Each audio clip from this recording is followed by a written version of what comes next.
Follow your nose and you will follow your beauty on this episode of Follow Your Beauty. Hi, I'm Dr. John Mendelsohn, Medical Director of the Advanced Cosmetic Surgery and Laser Center. And stay tuned as we bring Josh back. Josh, we're going to talk about your rhinoplasty today. And we're going to walk through. For anybody who hasn't met Josh yet, he's been a longtime friend and patient of the practice. And he knows a lot about this topic. So let's go back a little bit, and I want to start by showing some photos that we found here. And this was, I believe, in 2008. I was just going to say, is that right? That okay. Sounds right. Mm-hmm. So, Josh, when you look at the photos, these are some photos of Josh before his rhinoplasty. We were talking about it back then. Tell me what you're seeing and tell me what you were hoping to achieve here. Well, this is probably not the best way to describe it, but I would say my nose is like the shape of a beak. Okay. And almost, or they call it like, I guess, the Roman shape.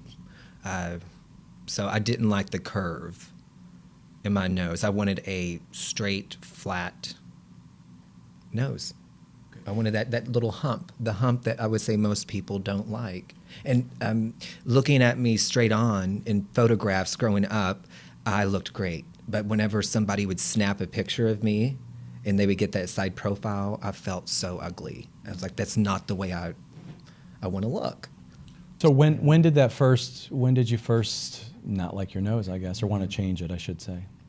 Well, I've always been in the beauty industry, so as soon as I started looking at other men's perfect noses, Zac Efron's nose, all these celebrities' noses, and then I met you early on, so I knew where to go. And so, yeah, that got me started wanting one. My fear is what kept me from doing it early on. And let's talk about that. What were your fears? Yeah. Oh my God. Well, you could just Google nose jobs, and it looks like it's going to hurt. Mm-hmm. They have the hammer going, and they're slicing your nose open and going to town, and the chiseling, and so that I was really, really worried about, and so also getting put to sleep. Okay. That was a little worrisome too. Okay, so you're worried about the safety of going to sleep. You're worried about the pain, or just whatever you thought based on how rhinoplasties performed. What about the outcome? Because at the time, the internet existed, but I guess it was only 10 years ago. But what did you discover when you were online about rhinoplasty?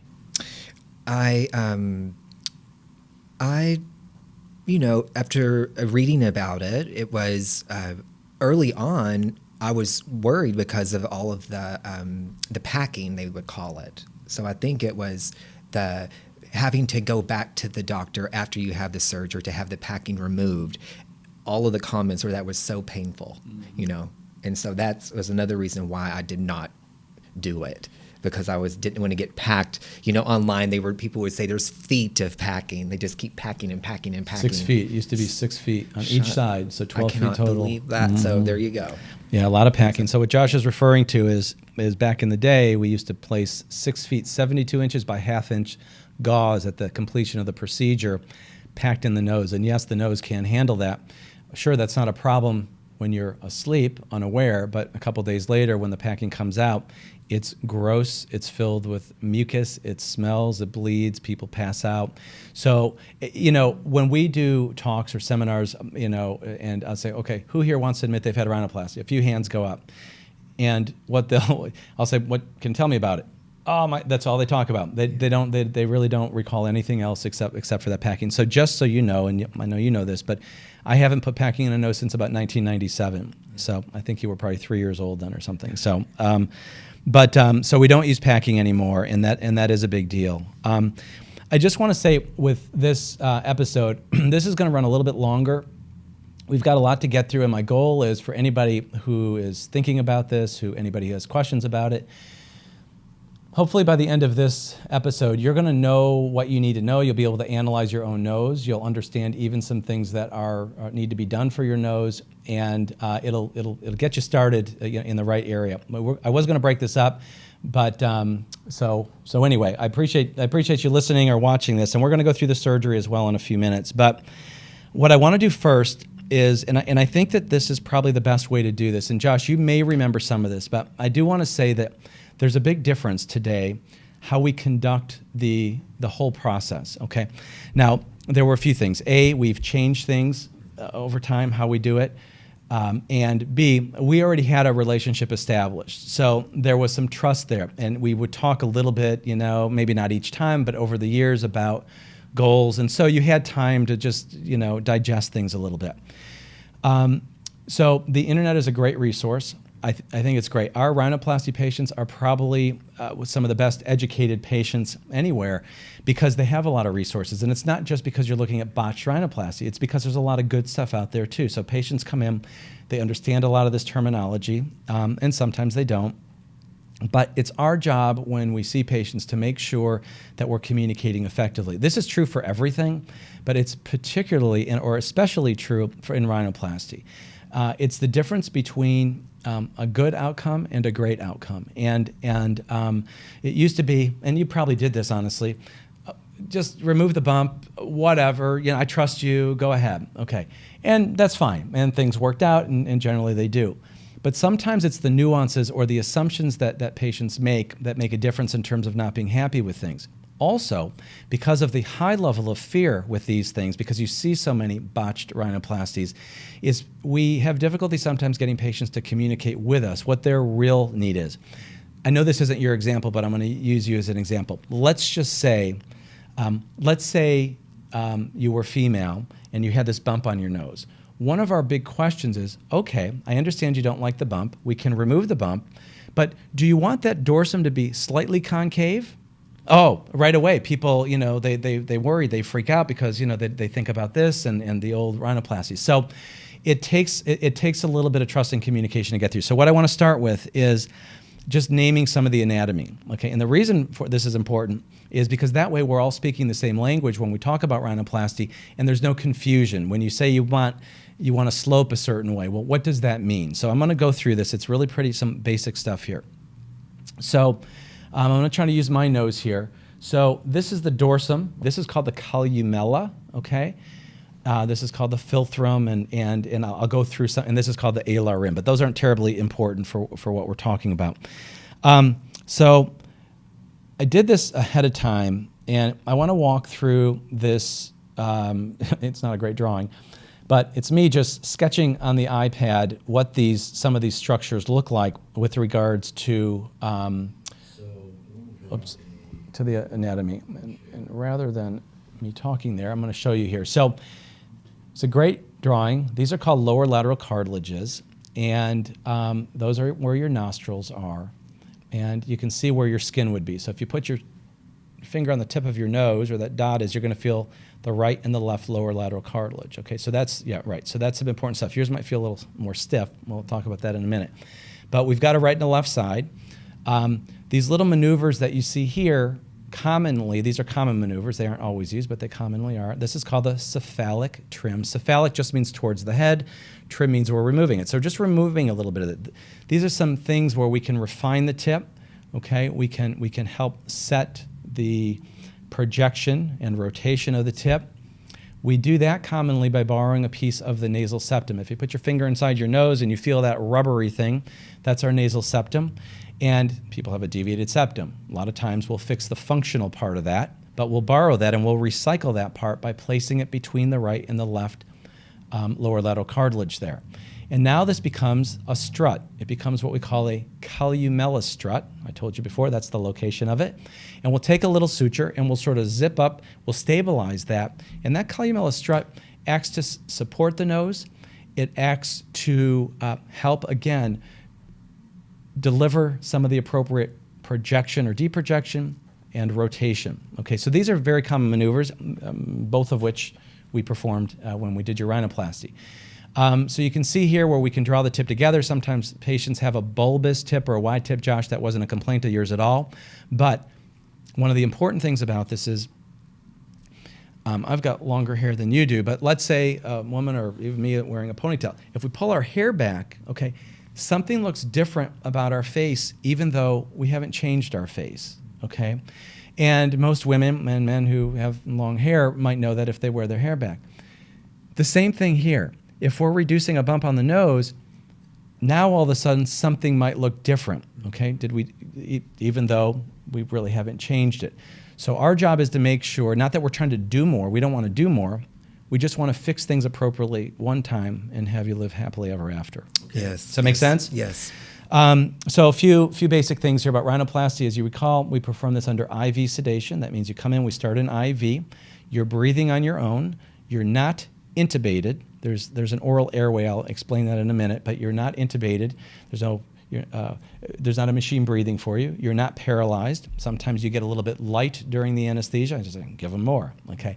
But it's a nice, safe way to do it where we don't have post-operatively a lot of nausea, vomiting. Those things can lead to bleeding and other problems, of course. And so we find that a very safe way to do it. For anybody who's had a colonoscopy, it's the same type of medication that we use for that. Additionally, we'll localize the area. We'll numb it up. You won't feel that. And from prior episodes, you might recall that the lidocaine numbs it, but there's also epinephrine in the solution, and that reduces the blood flowing to the area. So we have virtually no blood loss during this procedure, and that's what we want. Nice. Okay, so that's the setup for what we're doing here. So Josh, I know you've never seen these photos because I just uncovered them. We haven't used them anywhere. And I don't know how you are, but I'm going to show you some of the surgical procedure with photos. If you don't want to look, don't look. But for those viewers who are out there who do want to look, we're going to walk through this, okay? So this is pretty straightforward here. You can see this little purple marking. This is where we make what's called a transcolumella incision, a little marking here. Anytime you see this, and this is a common way to approach it, it's called an open approach rhinoplasty. And the majority of rhinoplasties performed these days are probably open approach. We can talk about the differences between open and closed, but this is commonly what we do. And so here I am marking Josh's nose. You can see that yellow thing in your mouth there, Josh. That's the oral airway. We do that because just like when you sleep, your tongue may fall backward, and we want to make sure that you're breathing, that your tongue's not obstructing your airway. It's a good thing. We've got that little oxygen cannula in there, and you can see we're marking your main area of concern, which is that nasal dorsal area.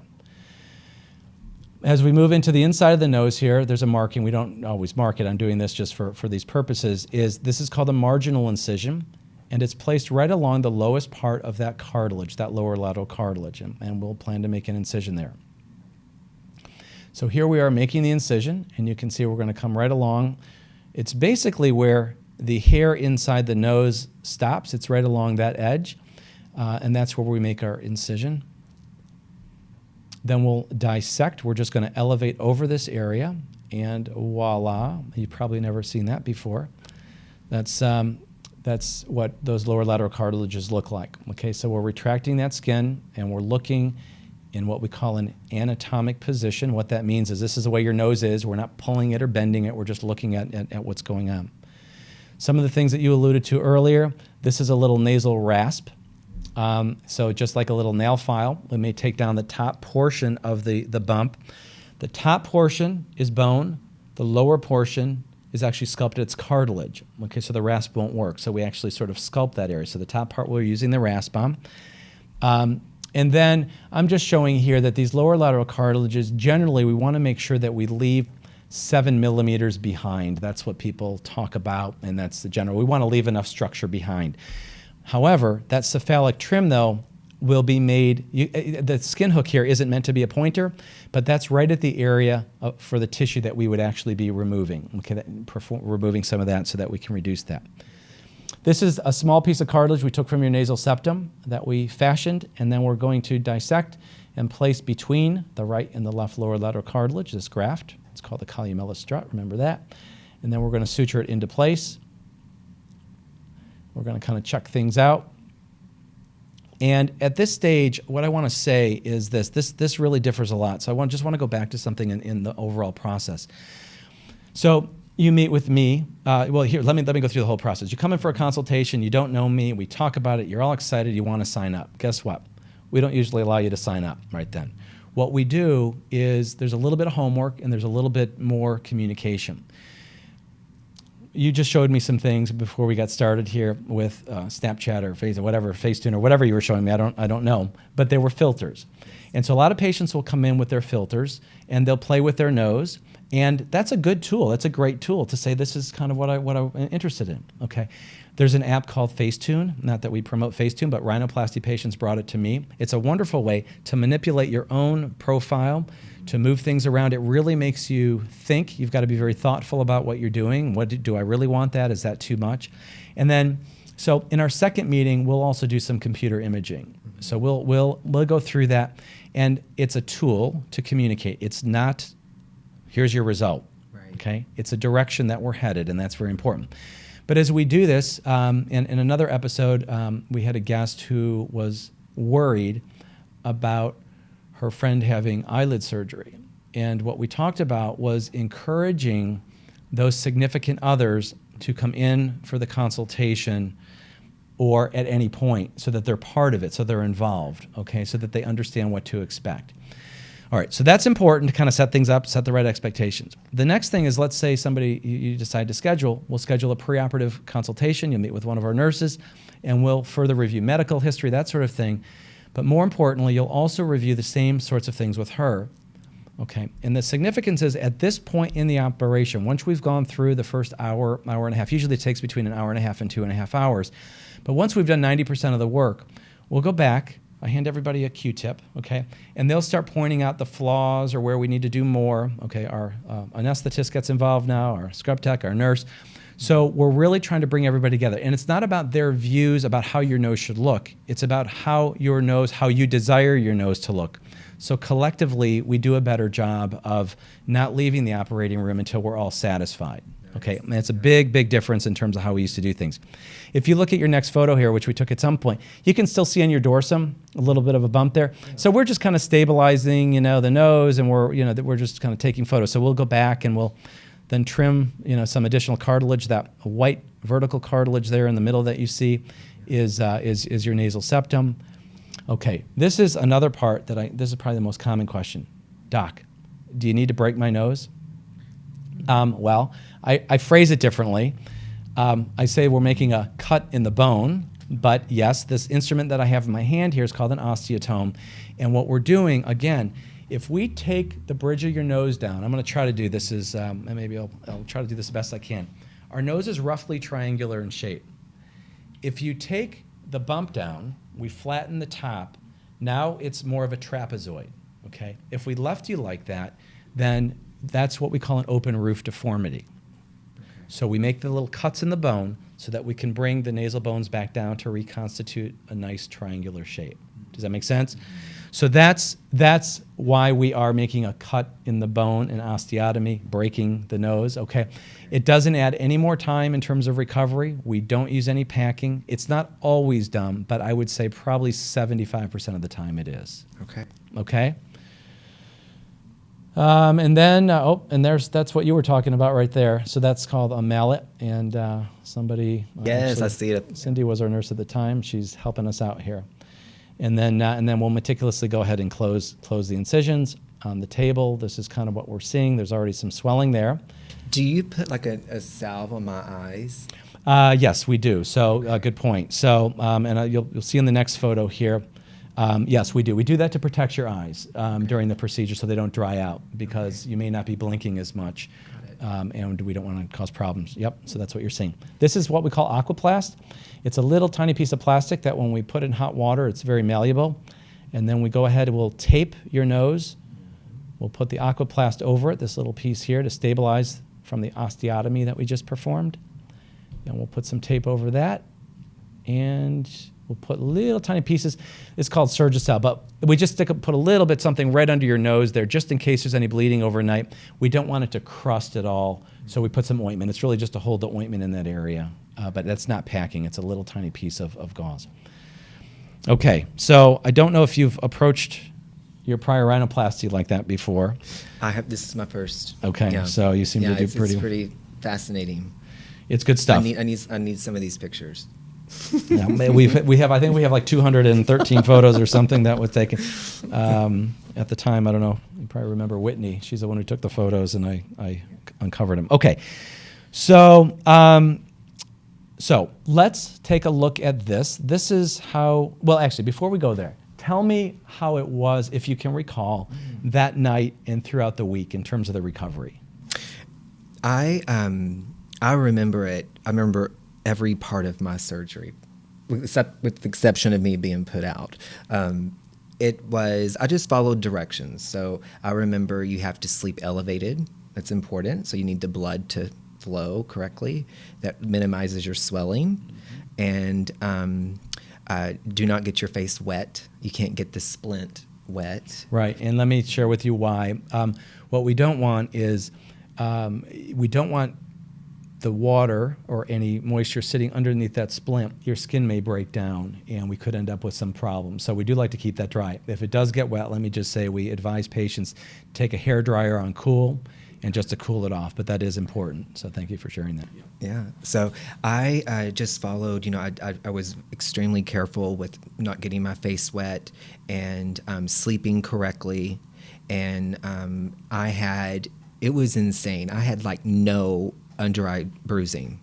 I had just minimal, kind of like the onset of a bruise. It was more yellow, but nothing like I've seen most people went through. So I don't know if I was just, an oddity. It's pretty typical. I mean, we try not to bruise. And the other thing is the packing that we talked about that used to be in your nose. There's still blood that's in your nose and still mucus that's produced. So it forces that into the tissues as well. So we rarely see much bruising. It's surgery, so I have to be careful. But it is pretty typical not to see a big degree of bruising with this. Yes. Yeah. So I went to the hair salon because the first thing, I'd like to take 2 showers a day, and I like to wash my hair twice a day. Or if I don't do that, I don't feel clean. Mm-hmm. So I was freaked out, like, what? I can't get my head wet?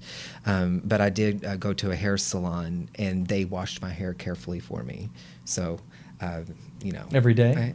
Pretty much. Okay, good. Well, that's good. Well, that's good advice. That's a good I was tip. a regular at the time, they didn't even charge me to wash my hair. Nice. Good.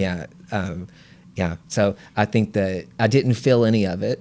So that was amazing. It looks scary, but I honestly did not feel any of that. None of it.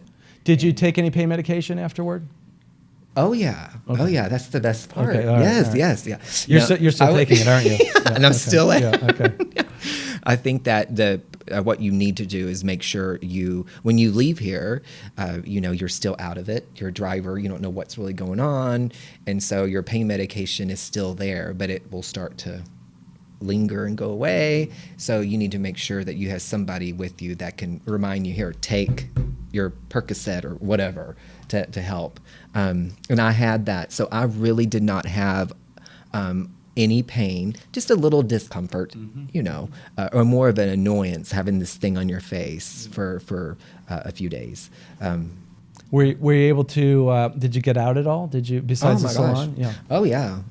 You can, I didn't have any swelling or bruising, so I went and bought new sunglasses because you shared with me not too heavy. Mm-hmm. So at the beginning, I was able to go buy some nice new shades. That was my excuse. I got real expensive ones because they were, lighter weight. I don't want to put pressure on my nose. All right, so you did pretty well that week. All right, yeah. Let's do this. I'm going to show you a little clip from when we took that splint off. So this is usually about 5 to 7 days afterward. I want to make a few quick comments from Josh in terms of pain medication. We do give you the Vicodin or Percocet if you need it. Honestly, most patients either take a half or Tylenol. It's surgery. I don't want to. So we're not trying to create any pain. It does, when the local wears off, there's some discomfort, but that's probably how I would describe it. That's how Josh just described it. It's not terribly painful. So if you did view these videos, or if you're still thinking, oh my God, I could never do that, it's very painful, it's amazing that it really isn't. And I think most rhinoplasty patients are pleasantly surprised that their experience is better than they anticipated. I would do it again. I mean, so it does not hurt. I would say out of all the surgeries, that's probably one of the least, right? Well, for you and for most, but it's a lot of anxiety. So let's look at this. This is you getting your splint off. Okay. And I'm gonna just I think the. So you can see it's pretty straight. I guess I'll just maybe I'll just narrate over it here instead. I just want to go through the important things that you would be seeing here. So we take the tape off. It takes about 10 or 15 minutes. It's affixed with mastisol, this sticky stuff that the tape is on with.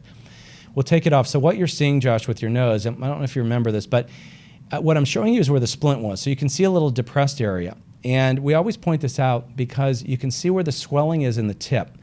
Obviously, you just had surgery, right? This is 6 days later. We're taking the tape off. But within a few hours, the swelling, that line goes away.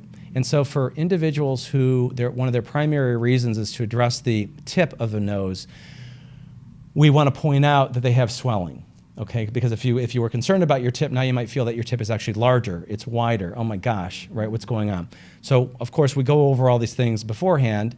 You're okay at this stage. When you're not okay sometimes is a couple months down the road where you'll come back, you'll be real nice, you'll say, I know there's still swelling, but is there really still swelling? Okay, so it's really important to understand what you're going through, and what you could see it very well in your photo there. So here's well, your eyes are closed here, but here's you admiring yourself. I'm wearing the same ring too.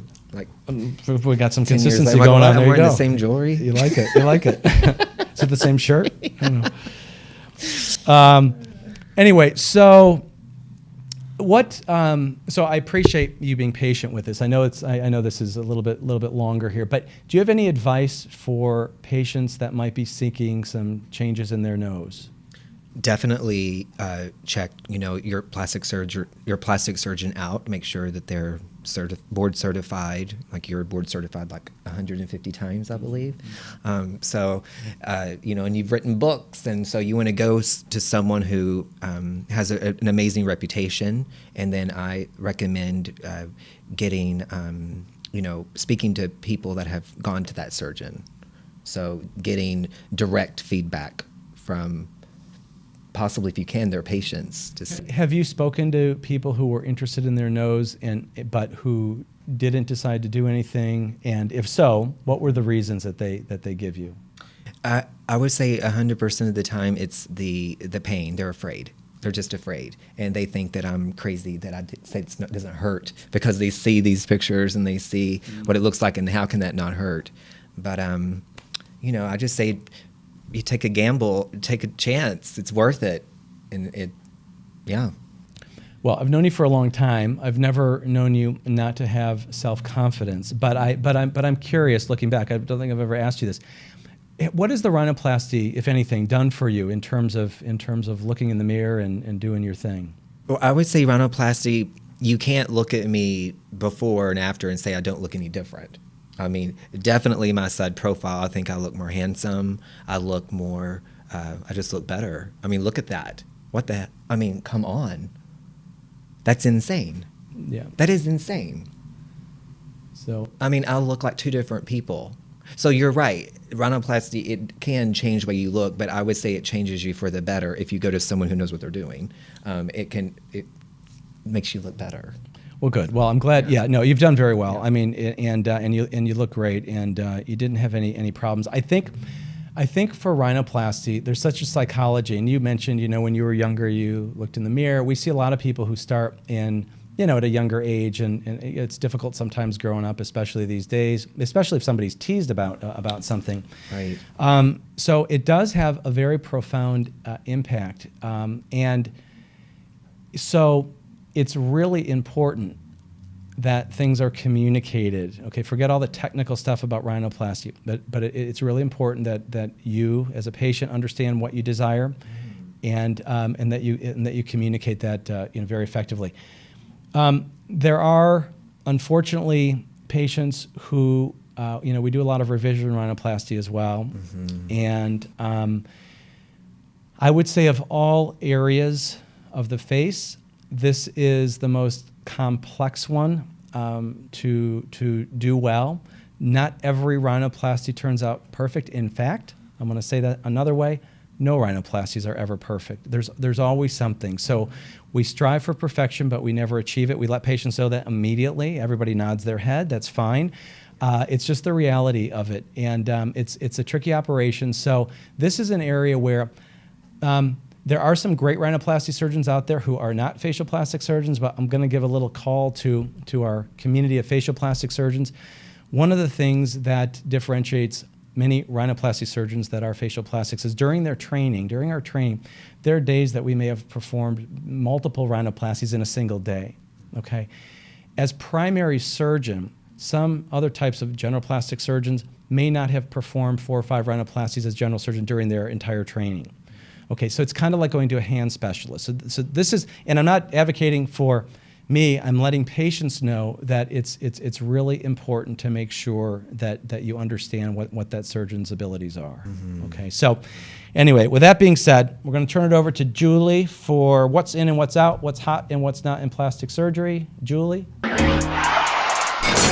Ooh la la. Will Cardi B be at the party? Not sure about that. But the rap singer's recent plastic surgery left her unable to shine on the stripper pole. Appropriately enough, Cardi B, who's a former stripper in real life, was cast to play the role of an exotic dancer in the new movie Hustlers. But her recent setbacks due to not following her doctor's order after breast implants and liposuction left her unable to offer her optimal pole dancing performance. Sorry about that, Cardi B. And singing sensation and Havana singer Camila Cabello, although only 20, is rumored to have recently undergone a rhinoplasty to subtly thin out her nose, which she has repeatedly denied. Check out her before and after photos. According to the experts, she also reportedly had an upper eyelid lift or blepharoplasty, as her eyelids and eye makeup are now much more visible. She's also had a bit of volume added to her cheeks and lips thanks to fillers. And while the cast of Friends may not be at the party either, the Fabulous Six have now all entered their 50s. So how have they rolled back the hands of time? According to a top Hollywood plastic surgeon, Jennifer Aniston has had Botox in her forehead and around her eyes or crow's feet. She's also had a rhinoplasty or nose job in her 20s, supposedly to fix a deviated septum. Lisa Kudrow's had a rhinoplasty and a bit of fillers in her cheeks. Courtney Cox was recently overfilled and her cheek area has cut way back, having her fillers dissolved to look more natural. Matt LeBlanc is defying the aging process by having Botox in his forehead, and David Schwimmer appears to have had also undergone a rhinoplasty as his nose is a bit slimmer at the base. The jury's still out, however, on Matthew Perry, who's had quite a bit of weight fluctuation over the years. That's it for today's news in plastic surgery. You can see more of my plastic surgery journey and also follow your beauty by going to 351face.com. Why not sign up for a younger you today? Thank you, Julie. Welcome back. Before we go, I'd like to send it over to Karen Whitney to say a few things about Studio A and what's happening with some of the Studio A reward savings. Hello, I'm Karen Whitney. I'm excited to give you a sneak peek of Studio A, brought to you by Advanced Cosmetic Surgery and Laser Center. The Studio A staff have performed thousands of injectable procedures such as Botox and fillers. And as a national leader in injectables, I know how important it is to provide you with the best care so you can look your best. You're probably aware and may have already used Botox, as over 1.5 billion injections were performed just last year.